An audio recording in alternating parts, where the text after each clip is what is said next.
een beenhouwersdag bij ons houdt in, dus 's morgens controleer je je toog.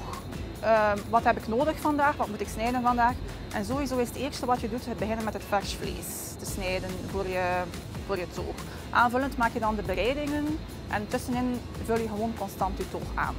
Het geeft toch wel voldoening als je hoort van de mensen dat het allemaal lekker is en prachtig gemaakt is. Dus daarvoor doe ik het feitelijk. Veel afwisseling, dus geen enkele dag is hetzelfde.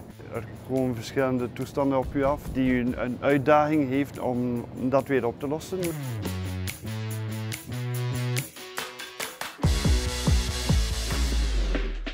We zitten ook in een heel leuke sfeer.